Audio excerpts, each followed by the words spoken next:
Good to go. Right. Okay, so could you just tell me a little bit about who you are and your background? All right. My name is Steve McCallum. I am a preschool teacher and the program leader at International School Manila. I've been teaching preschool for over 25 years, teaching internationally for over 20 years, about 20 years. I've worked in the US, I've worked in Japan, Thailand, and the Philippines. Okay, and currently you're working in the preschool there in Manila. And, Um, yeah. so the topic of what we're going to talk about today it revolves around violent play themes in the early years. Um, how did you first get into thinking about this theme? Well, it's kind of been there my whole time with teaching, as in when I first started teaching, you're a young teacher, you go into the classroom and you follow the lead of everyone around you. Yeah, And everyone around me said, kids played with guns and shot each other, toy guns, and they'd say, stop. Kids rough and tumble play, stop. It was always no, no, no, no, no. And as a young teacher, you just follow that and you go yeah, with no, no, no, no. And then I guess the more I got confident and the more experience I gained, I realized it didn't sit with me well. hmm, And it didn't sit with me well for quite a few reasons. One being that I guess I felt like I grew up playing that way, and yeah, I didn't see any negative impact on me. Most of my friends grew up playing that way, playing with guns, playing with violent play themes, drawing violent things in their art books, and yeah, and I guess I saw there was all this no, and I didn't understand why the no was there. And then I realized also kind of, yeah, as a teacher, I was saying no, and I was asking children to stop playing guns, rough and tumble play, but it doesn't mean that that stopped in the classroom. mm, What it kind of meant is it almost made it taboo and it went underground. yeah, And then you'd see a child running around with a block going pew, pew, pew, pew, pew, and you ask them, you tell them no guns. They're like, no, it's not a gun, it's a water gun. I'm putting out yeah, fire. And you know it's not. So I had all these different kind of techniques I would use to deal with it. I would try to ban it, I would ignore it, I would try to redirect it. So all of these things that I felt like they didn't jive with uh, yeah, they didn't fit with what I wanted to be as a teacher. Because I started just wanting to, I started looking more in progressive education at the time. And I was a little bit younger because I was in a school that was not super traditional. It was a traditional early years, and at that time that meant there was still a lot of play, but it was a lot of thematic units and that sort of thing. And so when I started finding out about emergent curriculum and following children's leads and why we do that, I felt like there was this one area of play, predominantly with boys, but not that girls never do it, that how can I follow it if I ban it? How can I learn more about the children through their interests if I ban that interest? And so that kind of took me down the path of, okay, I'm feeling wrong about what I'm doing. I need to find out more about it. mm. So, can I ask how did you find more about it? Was there a lot of research out there? Is there a lot of research out there now? There's a handful of research out there now. A lot, yeah. uh, There's a little bit of meta-analysis. There's smaller research projects out there, but there's not a ton of kind of longitudinal studies on it. But there's a lot of talk from, say, the works of Michael Thompson, Mm-hmm. and just the idea that there's certain way boys play, and not that it's a negative thing, it's just the way boys play. Mm-hmm. And then you just look at, I mean, there's a lot of research on the play, say, from like evolutional psychologists, not so much in the education field, but more of kind of how mammals play, rough and tumble play happens all throughout, kind of, yeah, not just in humankind, but also in animal kind. And there's a lot of research in that respect, especially with rough and tumble play. Not so much with gunplay, but understandably, but with rough and tumble play, there's a lot of research. Um, and so In terms of child development, where do you see this fitting in, or how does that look in terms of the stages of child development? I mean, I guess what we know is some children learn much better through touch, Hmm. and they learn through kind of that interactive. I know Michael Thompson talks about like dominance play, dominance behavior, Hmm. but in a play setting, and how, again, especially boys. You're going to hear me talk a lot about boys, and there are Hmm. some girls who play this also, but it is predominantly a boy kind of thing. Yeah. Um, but just that idea that it's quite natural form of development for young children. So if it's natural, why do we say no? Yeah. Yeah. I mean, just to touch on Michael Thompson, um, he's a clinical psychologist, I believe, and a school consultant, and I don't know, I think at least 8 or 9 books he's written on subjects around this area, not specifically perhaps, but um, how did you first come across his work? I first came across his work. He came to visit our school here in Manila, maybe about 10 years ago, Hmm. and that was when I was kind of already on that journey of kind of, all right, I'm feeling wrong about this. What do I do? Uh-huh. And he came and talked, and it was pretty enlightening. And he talked about like ways to know that it's play and ways to know that it's violent. Okay. And they're pretty simple. Like if children are smiling and laughing, it's play. And if there's an intent to hurt, it's violence. And the one thing that so our coworker and I, Joanne Chang, we've done some presentations on this topic. And I guess the one thing we always try to tell people at the beginning is that we're not advocates for violence by any measure whatsoever. We're advocates for play. Hmm. And so just that difference between, what is play and what is violence, like violence has the intention to hurt. Hmm.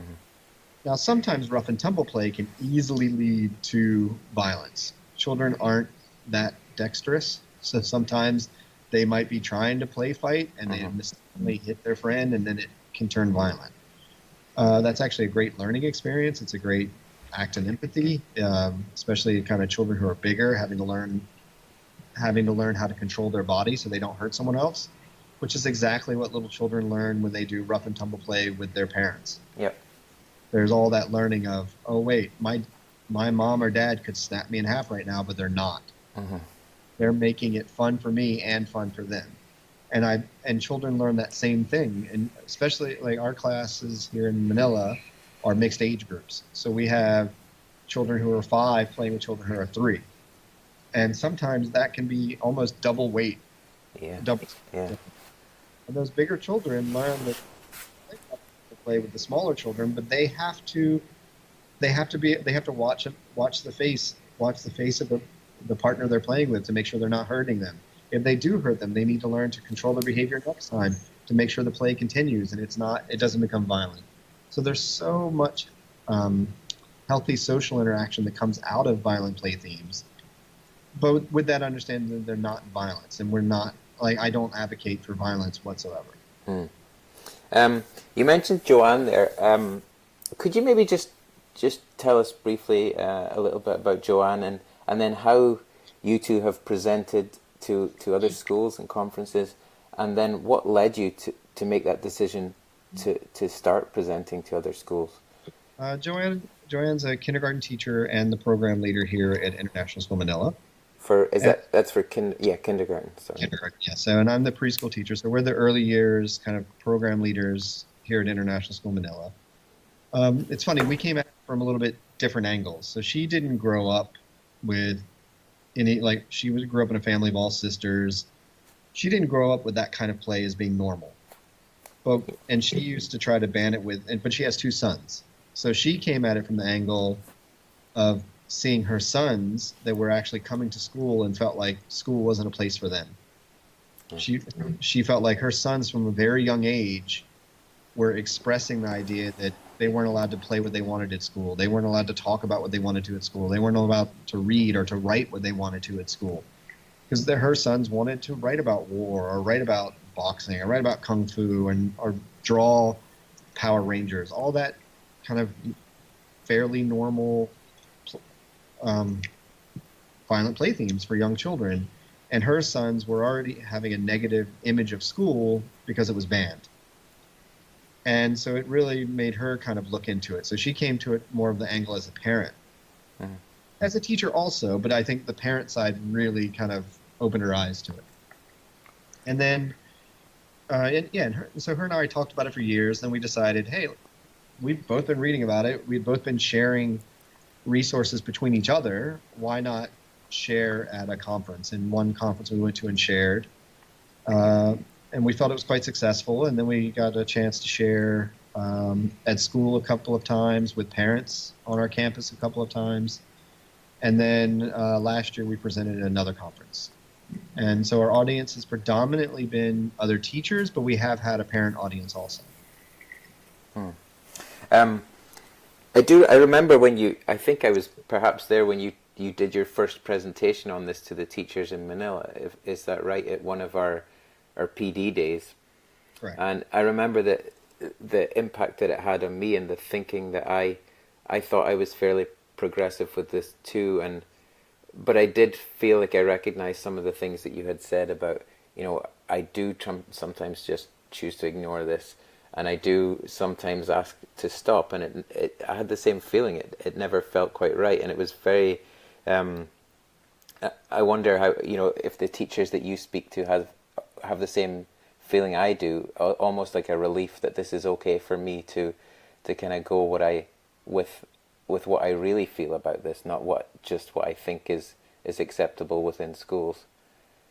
Yeah, I guess since like where we've taught, we've done the presentation mainly at conferences. Uh-huh. We've done it at school a few times, but it's usually with other presentations on offer.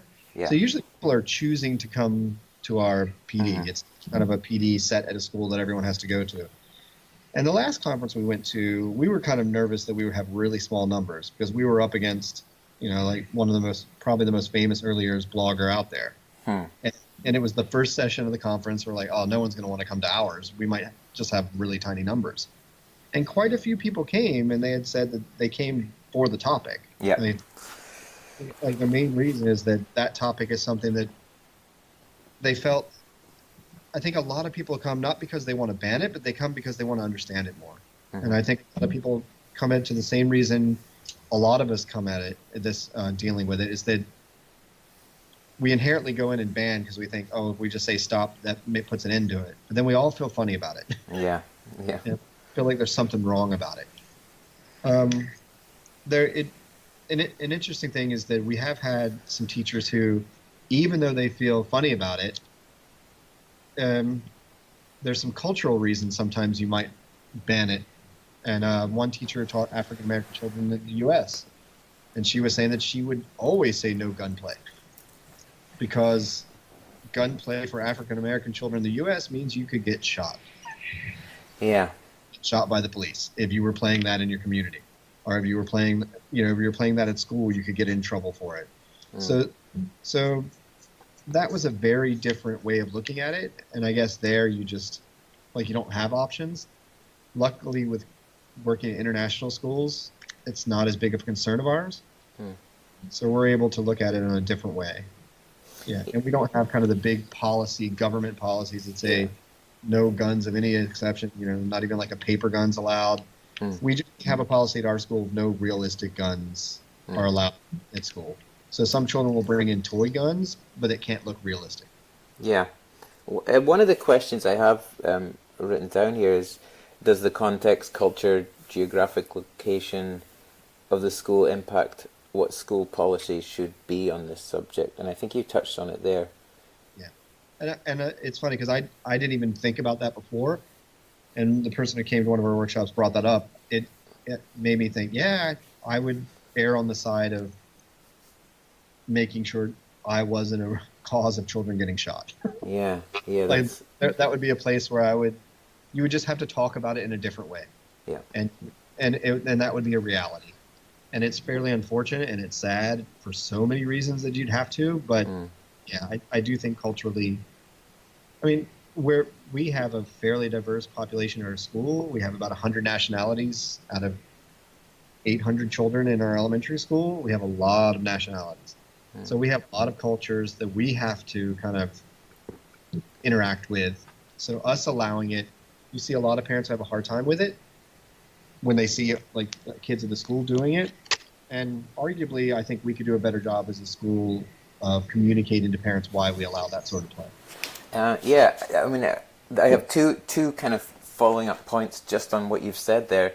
Um, One is what is the feedback from parents and how is it received?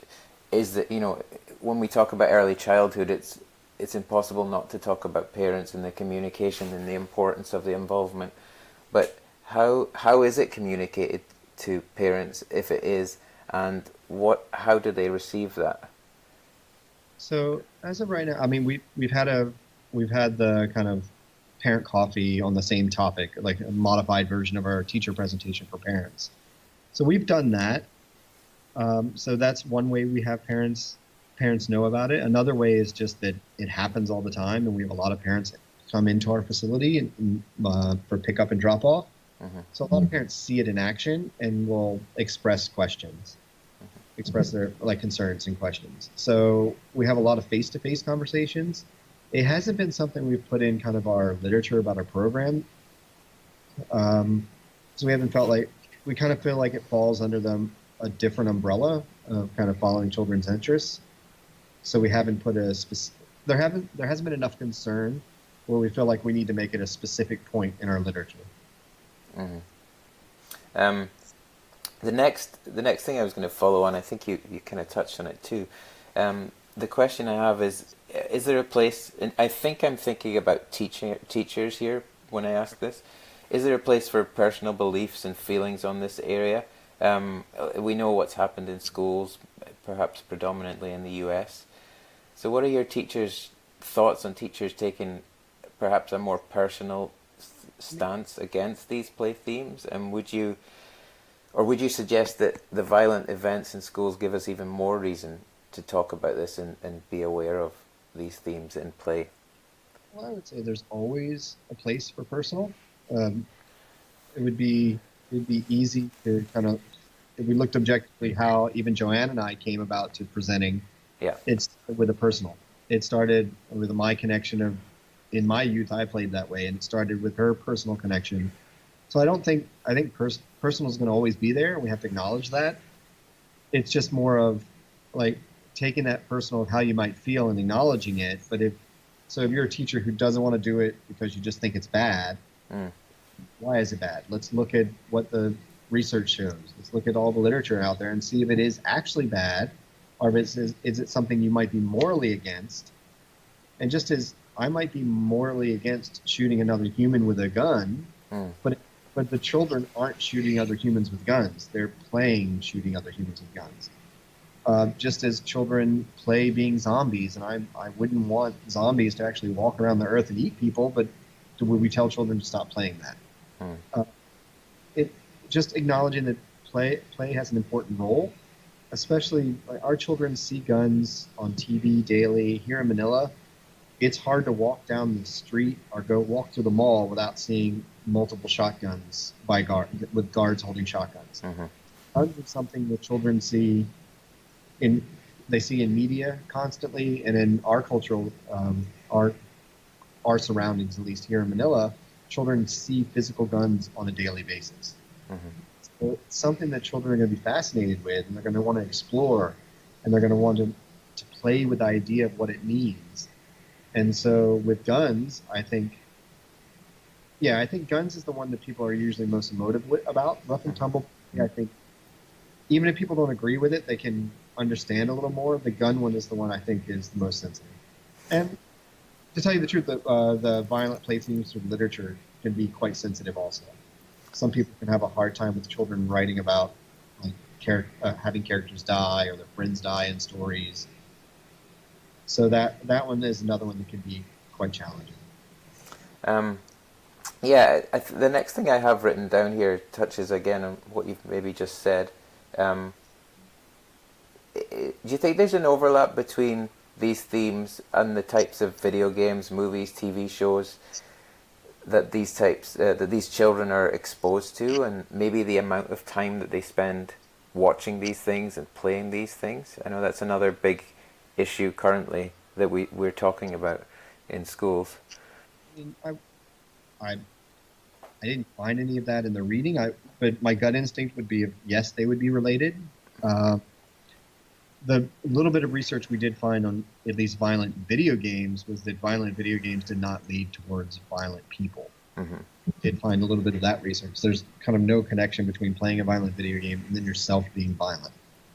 So, if anything, one of the things we kind of read talked about that it might actually go in the opposite direction. Yeah. That the violent video games actually, people were less violent. It did. And was there anything about violent play too? Was there anything in the research that found similar themes, like similar results to what you've just said there? The rough and tumble play talked a lot about it talks a lot about how it helps children regulate emotion, it helps children with executive functioning, it helps children recognize feelings of others, all things that we want for empathetic, compassionate people. Uh-huh. So rough and tumble play, a lot of when you look at what are the things rough and tumble play helps children learn, it's things that it's qualities and characteristics that we want of children. So that idea that we cut out rough and tumble play when it actually helps children learn these things we want them to learn. Yeah, I just found that hard to square. Sorry, Steve, can I ask you just to repeat that last couple of sentences? We cut out a little bit there. Starting from where? When you said it was maybe hard to find any evidence that, like on the contrary, I think you said, or I couldn't quite hear what you said. Yeah, so it was hard. So we really didn't find much evidence on, say, rough and tumble play or violent play themes leading to violent people, to violent tendencies in people. And on the contrary, we found some evidence, especially with video games, that violent play actually reduced playing violent video games actually reduced to a very small extent the percentage of people who were violent. Okay. And with rough and tumble play, that idea that when you look at what children learn from rough and tumble play are generally the characteristics you want of healthy, emotionally healthy children. You want children to be able to recognize feelings of others. You want children to be able to regulate their body and their emotions. All these things that are very positive characteristics. Then why do we say no if it's actually helping develop very positive things? Okay, that was perfect. I'll try and edit that. I may not be able to. So I'm kind of coming to the end here. I guess what I have written down next is just what would your overall message be to teachers and leaders in schools about this theme? The overall message would be, I guess, honoring what our boys bring. And I know girls play in this way too, but really boys. And honoring what our boys bring to the table and honoring what their interests are and understanding that them playing in that way, I guess, isn't harmful. If anything, it's very helpful. But I really fear for boys that by the time they're 6 or 7, they see school as a place not for them. Or no so many times because, no, that Batman toy is not allowed. No, you're not allowed to wrestle.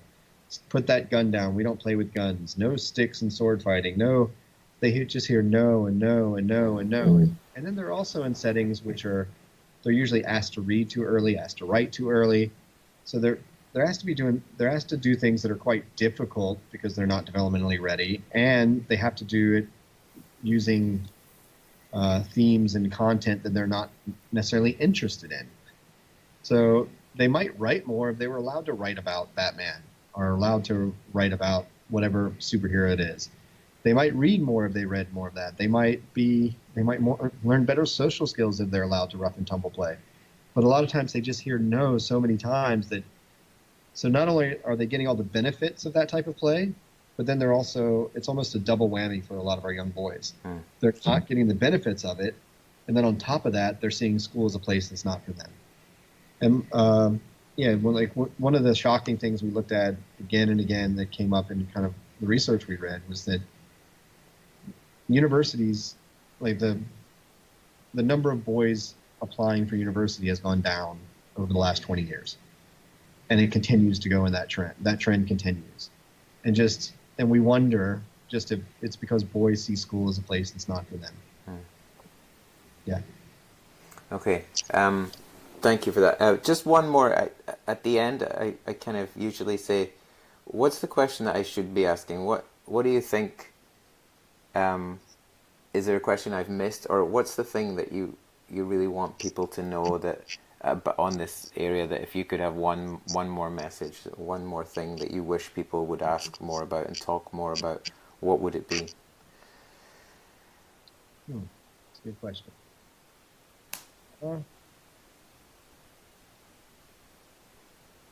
Probably sticking with that idea of following children's interest, coming back to like in an early years emergent curriculum standpoint, is that who are we to judge what the interests are of the children?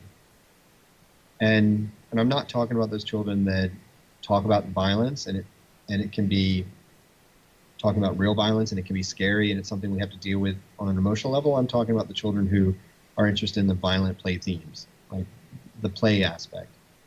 Is that I think sometimes as adults we can be quick to judge what children bring to the table, and what those children bring is not something they've only brought in this generation.